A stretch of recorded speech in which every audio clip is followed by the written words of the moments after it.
ఎవరైనా సరే ఆరోగ్యంగా ఉండాలంటే శుభ్రత పాటించాలి. మరి శుభ్రత కావాలంటే ఎలిం ప్రొడక్ట్స్ వాడాలి.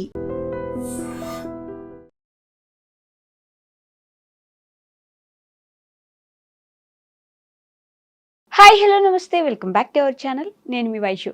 ఈ శ్రావణ మాసంలో వరలక్ష్మి వ్రతం అందరి ఇళ్లలో జరుపుకుంటున్నారు. అయితే కొత్తగా పెళ్లి కాని వాళ్ళు అబ్బాయి అమ్మాయి కలిసి వరలక్ష్మి వ్రతం చేసుకుంటుంటే అసలు అలా పెళ్లి కాని వాళ్ళు వరలక్ష్మి వ్రతం చేసుకోవచ్చా? పెళ్లి కాని అమ్మాయిలు మాత్రమే కూర్చొని చేసుకుంటూ ఉంటారు, కానీ అమ్మాయి అబ్బాయి కలిసి ఫ్యూచర్లో పెళ్లి చేసుకోబోయే వాళ్ళు ఇట్లాంటి వ్రతాలు చేసుకోవచ్చా? దీని గురించి పెద్ద ఎత్తున వారే నడుస్తుందని చెప్పుకోవాలి. అసలు చేసుకోకూడదు, అలా ఎలా చేసుకుంటారని చెప్పేసి తిట్టేసుకుంటూ ఉన్నారు మొత్తం సోషల్ మీడియాలో.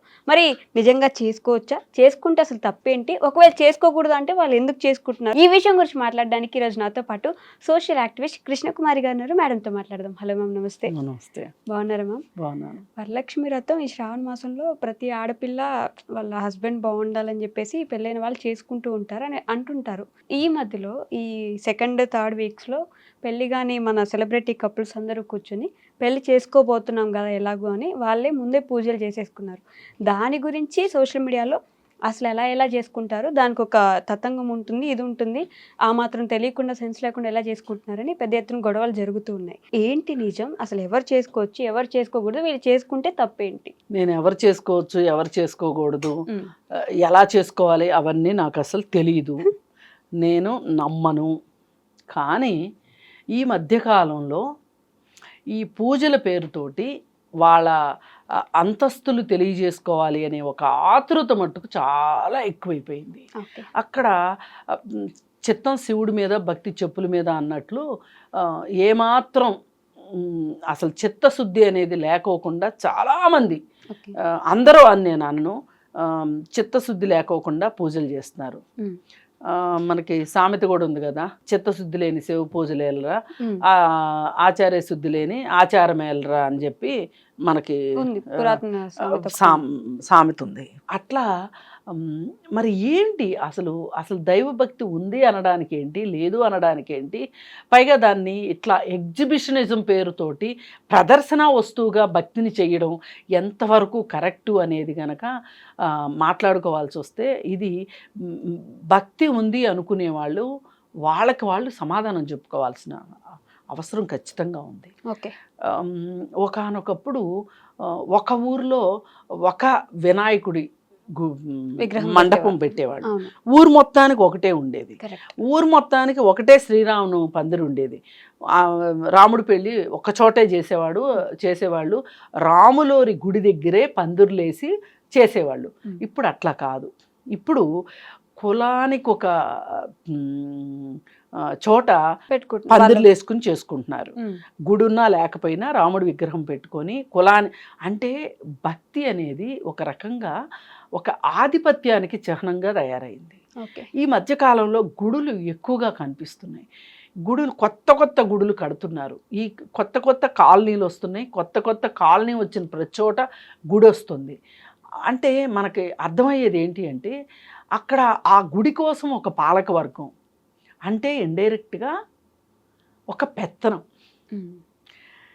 ఎవరు గుడికి డబ్బులు ఇవ్వగలుగుతారు? డబ్బులు సంపాదించే వాళ్ళే గుడికి ఇవ్వగలరు.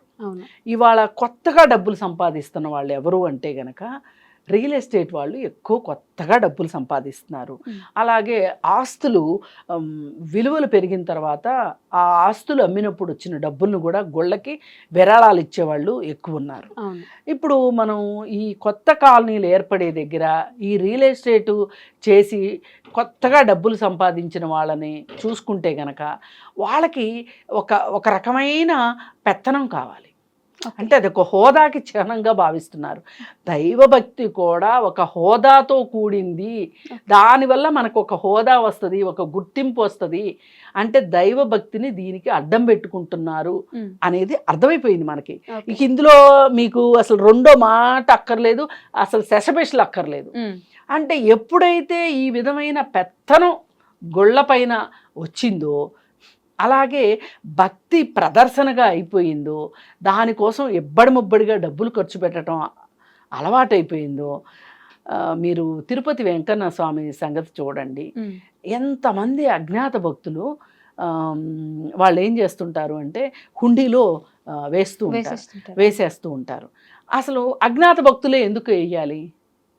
మామూలుగా ఒక భక్తుడు వచ్చి నేను 5 కోట్లు విరాళం ఇస్తున్నాను అని ఎందుకు చెప్పుకోలేరు? మీరు ఇవ్వాలనుకున్న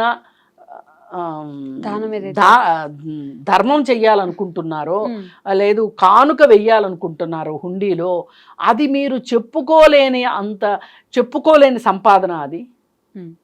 అంటే ఏ అవినీతి చేసి మీరు సంపాదించారు అంటే? నేను దాన ధర్మాలు చేసే వాళ్ళందరికీ, గుళ్ళల్లో డబ్బులు ఇచ్చే వాళ్ళందరూ అన్యాయాలు అక్రమాలు చేస్తున్నారని నేను అనను, ఎట్టి పరిస్థితుల్లో అనను. నాకు నిస్వార్థంగా పూర్తి దైవభక్తితో చేసే భక్తులు తెలుసు, దొంగలు తెలుసు.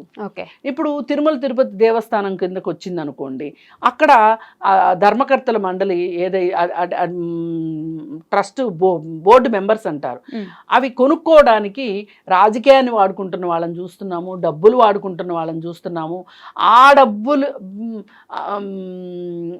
అక్కడ ఇచ్చి మెంబర్షిప్ కొనుక్కున్న వాళ్ళు రియల్ ఎస్టేట్ చేస్తూ మోసాలు చేసి చాలామందిని ప్రీలాంచ్ పేరుతోటి ఏడిపిచ్చి డబ్బులు కొన్న అతన్ని కూడా మనం చూసాము. ఒక అతన్ని ఇమ్మీడియట్గా వాళ్ళు కోర్టులో కేసేసి అతని మెంబర్షిప్ తీసేయించారు. అంటే ఇదంతా ఎందుకు చెప్తున్నా అంటే, అసలు భక్తిలో ఎప్పుడైతే డబ్బు వచ్చి చేరుతుందో, అంటే మా దగ్గర ఉంది, మేము దేవుడికి ఇవ్వాలనుకుంటున్నాం, ఇస్తాం, తప్పేంటి అని నేను అది తప్పు అనట్లేదు. దాన్ని నేను ఇచ్చేదాని గురించి నేను తప్పు అనట్లేదు.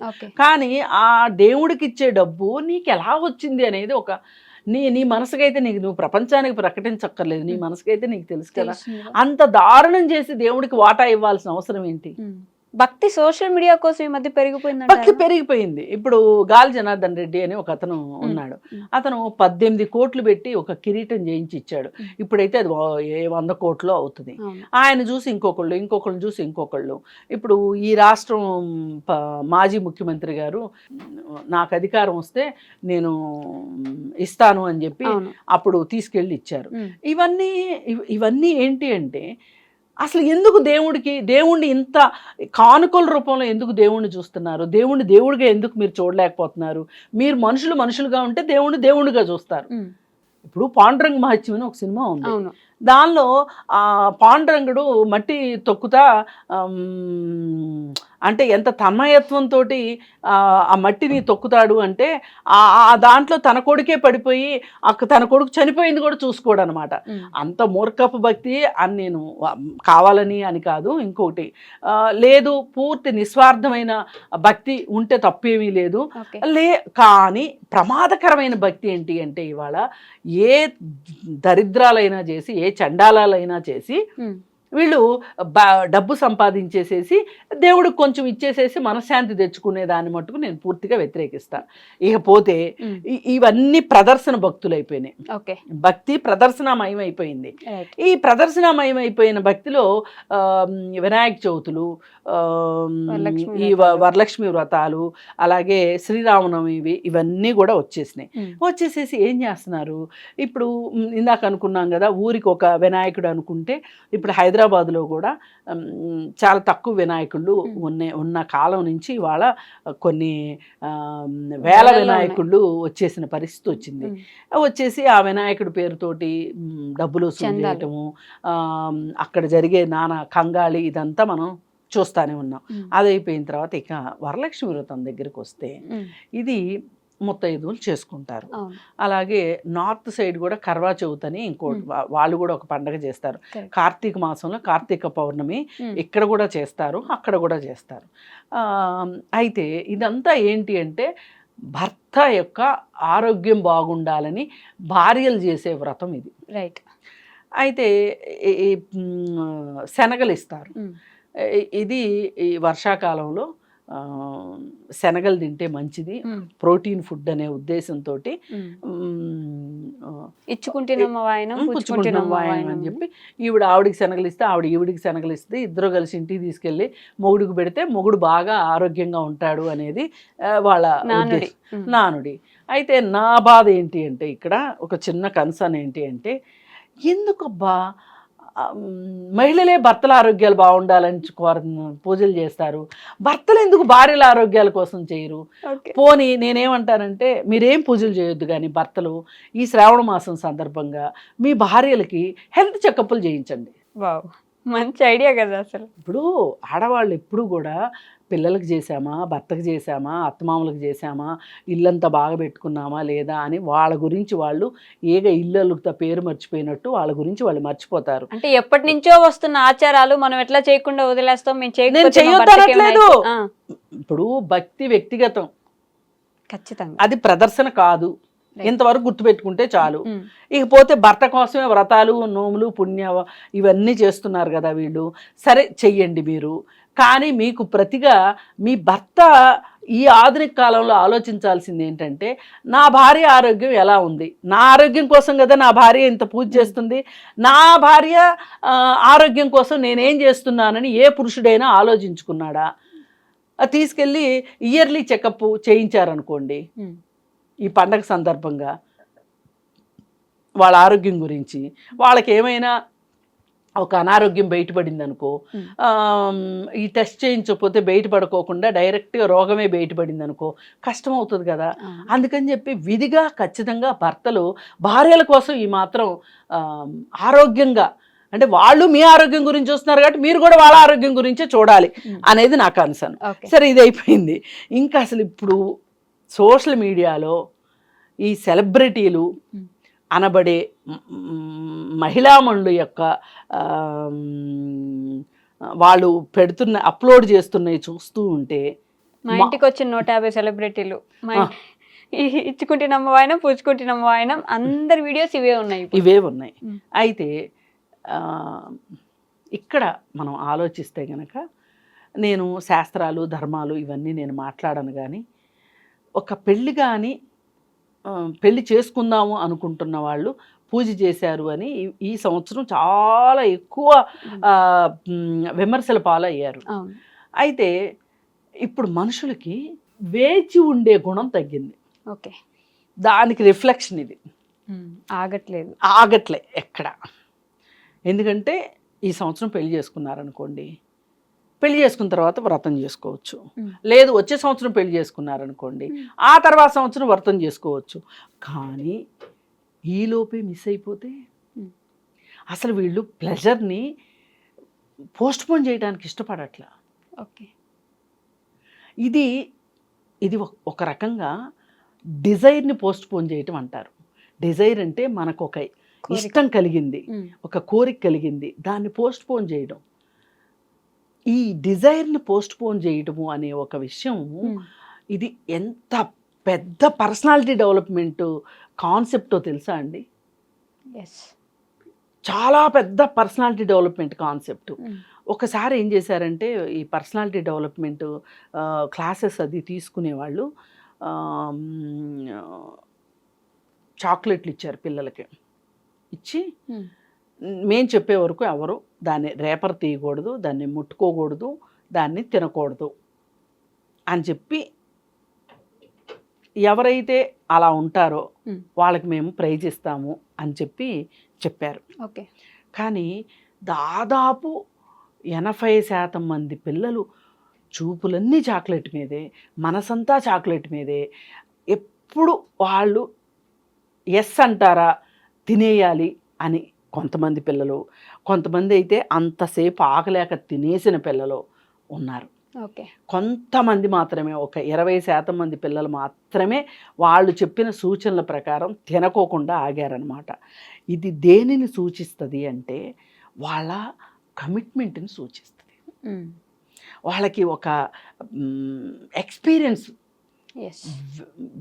వెయిట్ చేయగలిగే కెపాసిటీని బిల్డప్ చేస్తాయి. ఇప్పుడు పులి ఉంది చూసారా, అది వేట కోసం కొన్ని గంటలు మాటు వేస్తాయి. నువ్వు ఒక కార్యక్రమం నిర్వర్తించాలి అనుకుంటే, ఒక లక్ష్యాన్ని చేరుకోవాలి అనుకుంటే నీకు వెయిట్ చేయగలిగే కెపాసిటీ కూడా ఉండాలి. అది ఈరోజు యూత్లో లేదు. దానికి సూచికే ఈ వరలక్ష్మి వ్రతంలో ఎవరైతే పెళ్లి చేసుకోకుండా వ్రతం చేసుకున్నారో అది కూడా అంత హంగు అంత ఆర్భాటాలు. హంగు ఆర్భాటాలు అది సోషల్ మీడియాలో పెట్టడం. ఇది చూస్తే మనకి అంటే ఒక చిన్న ఇంత పెద్ద కాన్సెప్ట్ వెనక దాగుంది. ఎస్. ఇది మన మన క్యారెక్టర్ని చెప్తుంది. ఈ విషయానికి వస్తే సరే, మీరు పూజ చేసుకున్నారు, బాగానే ఉంది. ఈ పూజ ఎందుకు చేశారు మీరు అసలు? మీ సంతోషం కోసం చేశారా? మీ హోదాను చూపించుకోవడానికి చేశారా? మీరు ఎంత ఖర్చు పెట్టారు అని చూడటానికా? మీరు ఎన్ని పువ్వులతోటి అలంకరించారు అని చూపించుకోవటానికా? ఒకప్పుడు బాగా పెద్ద సీనియర్ యాక్టర్స్ ఎవరైతే ఉండేవాళ్ళో వాళ్ళు మాత్రమే ఇలా చేసేవాళ్ళు కానీ అప్పుడు ఈ సోషల్ మీడియా లేదు కాబట్టి పెద్ద చూపించేవాళ్ళు ఎక్కడ తెలిసేది కాదు, కానీ చేసేవారట. అయితే ఇప్పుడు మట్టుకు చిన్న చిన్న జూనియర్ ఆర్టిస్టుల దగ్గర నుంచి, అలాగే టీవీ ఆర్టిస్టుల దగ్గర నుంచి, సినిమాల్లో ఆర్టిస్టుల దగ్గర నుంచి అందరికీ ఇది ఒక సంతలాగా అయిపోయింది. ఇది ఒక ప్రదర్శన అయిపోయింది. పదే పదే నేను ప్రదర్శన అనడం వెనకమాల నా ఉద్దేశం ఏంటంటే, మీరు భక్తిని ప్రదర్శనకి పెట్టకండి. మీరు భక్తితో ఉండండి. ఎందుకంటే భక్తి మీ వ్యక్తిగతం. అది మీకు సంతోషాన్ని ఇస్తుంది, మీకు ఒక స్వాంతాన్ని ఇస్తుంది, మీకు ఒక ఓదార్పుని ఇస్తుంది భక్తి అనుకుంటే భక్తిలో ఉండండి.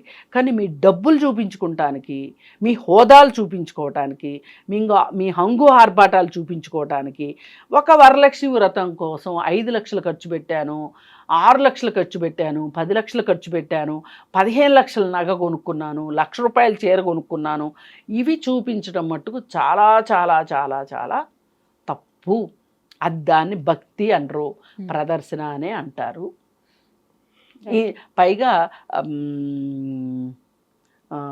వినాయక చవితి అప్పుడు కూడా అంతే, పూజ చేసేసి హడావుడిగా ఒక గ్రూప్లో ఫస్ట్ ఎవరు పెట్టేశారు, ఏమేం పువ్వులు పెట్టారు.